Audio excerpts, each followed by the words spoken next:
Hello friends, स्वागत है आपका फिर से एक नए वीडियो में। तो दोस्तों, आज के इस वीडियो में हम बात करने वाले हैं HFCL लिमिटेड के बारे में। HFCL का जो शेयर है उससे रिलेटेड बहुत बड़ी अपडेट निकल करके आ रही है।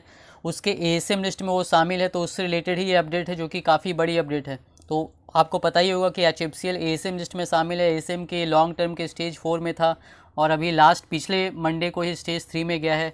तो अब उसको स्टेज 2 में जाना है, तो उससे रिलेटेड यहाँ पर बहुत बड़ी अपडेट निकल करके आ रही है जो कि मैं आपको आज इस वीडियो में बताने वाला हूँ। तो चलिए दोस्तों, वीडियो को शुरू करते हैं। अगर आपने चैनल पे पहली बार विजिट किया है तो चैनल को सब्सक्राइब ज़रूर कर लीजिएगा और नोटिफिकेशन बेल का आइकन भी प्रेस कर लीजिएगा। आपको इस चैनल पर शेयर मार्केट से रिलेटेड लेटेस्ट वीडियोज़ मिलती रहती हैं और HFCL से रिलेटेड जब भी कोई भी अपडेट आएगी बिल्कुल आपको इस चैनल पर मिल जाएगी। तो देखिए दोस्तों, अगर हम बात करें यहाँ पर HFCL की, तो इसकी जो क्लोजिंग हुई थी थर्सडे को, वो 78 रुपये 95 पैसे पे 78 रुपीज़ 95 पैसे पे हुई थी।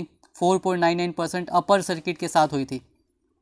ओपनिंग हुई थी 76 रुपये 70 पैसे पे, 76 रुपये 10 पैसे का इसने लो बनाया था और फिर अपर सर्किट कुछ देर के बाद लग गया था 12:30 1 बजे, जब PLI स्कीम के अप्रूवल को लेकर के न्यूज़ आई थी कि HFCL का अप्रूवल PLI स्कीम के लिए जिन कंपनियों का हुआ है उस लिस्ट में HFCL का भी नाम है। जैसे ये न्यूज़ है, यहाँ पर अपर सर्किट लग गया और मैंने बताया था इसके ऊपर वीडियो बना करके कि ये जो अपर सर्किट है ये मंडे को भी, कल भी जारी रह सकता है, कल भी देखने को मिल सकता है, क्योंकि ये PLI स्कीम वाली जो न्यूज़ है अप्रूवल का, वो काफ़ी बड़ी न्यूज़ है। तो अब देखिए, इसके अलावा अगर हम बात करें तो HFCL का जो शेयर है, यहाँ पर देख भी सकते हैं आप, NSE पे मार्केट बंद हो जाने के बाद भी यहाँ पर 8,77,541 क्वांटिटी बाइंग के लिए लगी हुई हैं, क्योंकि सबको पता है कि मंडे को यहाँ पर सर्किट भी लग सकता है। तेज़ी होने के पूरे चांसेस है, क्योंकि PLI स्कीम को लेकर के अप्रूवल मिला है शेयर को। अब देखिए, जो ASM लिस्ट की बात रही, यहाँ पर देखिए HFCL जो है ये ASM लिस्ट के लॉन्ग टर्म के स्टेज 3 में है। ठीक है, पहले ये था लॉन्ग टर्म के स्टेज 4 में और पिछले मंडे 11 तारीख को ही जो है ये स्टेज 3 में गया था। तो अब जो रूल जो है यहाँ पर, मैंने अभी तुरंत जो है, पहले भी मैंने बताया है, अभी तुरंत मैंने फिर से डाउनलोड किया यहाँ पर NSE से और वही बात निकल करके आ रही है।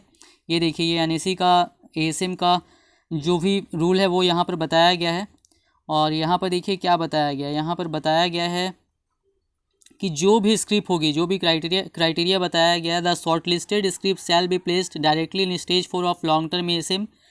किसी भी स्टॉक को अगर चाहे सेबी तो डायरेक्टली स्टेज 4 में भी डाल सकती है। The shortlisted script shall be written in stage 4 for a minimum period of 90 calendar days. और स्टेज 4 में किसी भी स्टॉक को अगर डाला जाता है तो वहाँ पर 90 कैलेंडर डेज तक मिनिमम कम से कम रहना पड़ेगा। और उसके बाद तीसरे नंबर पॉइंट पे देखिए क्या बताया गया, post completion of 90 calendar days such script shall be subjected to stage wise review. जब 90 कैलेंडर डेज स्टेज 4 में पूरा हो जाएगा किसी भी स्टॉक का, 90 कैलेंडर डेज यहाँ पर पूरा हो गया, तो उसके बाद क्या होगा, स्टेज वाइज रिव्यू होगा, यानी कि स्टेज 4 से स्टेज 3 में जाएगा, फिर वहाँ 2 में, फिर 1 में, इस तरीके से स्टेज वाइज रिव्यू होगा।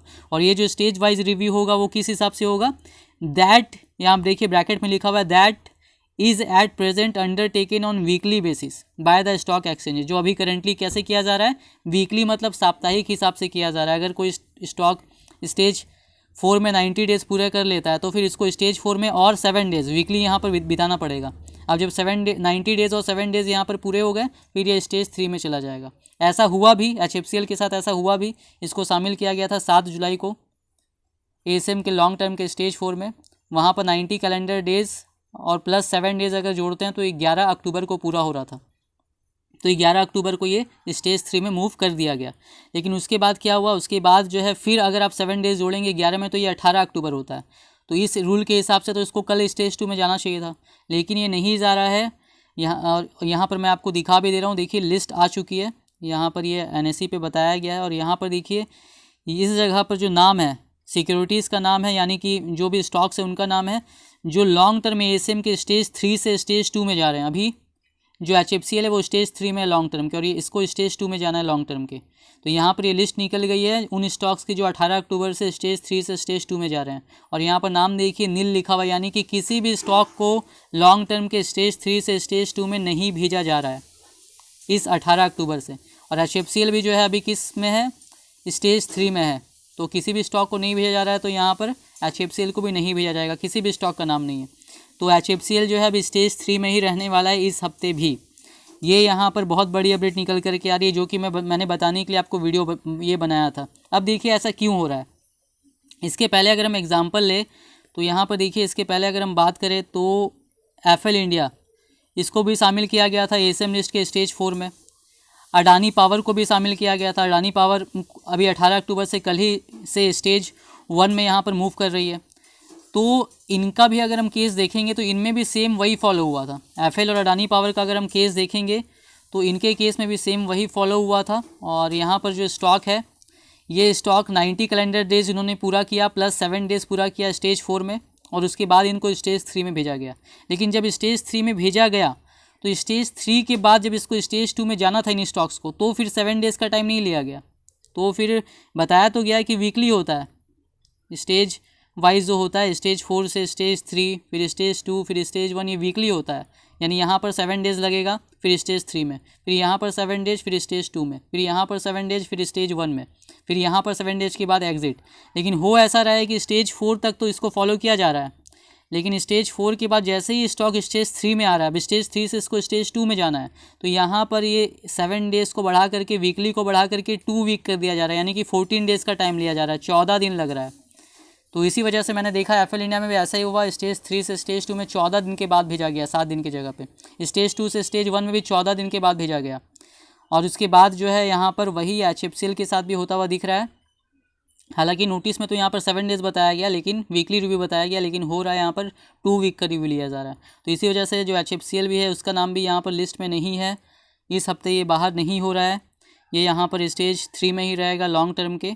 और अगले हफ्ता अगर सब कुछ सही रहता है तो नेक्स्ट मंडे को जो है ये स्टॉक आपका स्टेज 2 में जाता हुआ दिखाई दे सकता है। अगर ऐसी अपडेट आएगी, भेजा जाता है नहीं भेजा जाता है, तो मैं आपको बता दूंगा।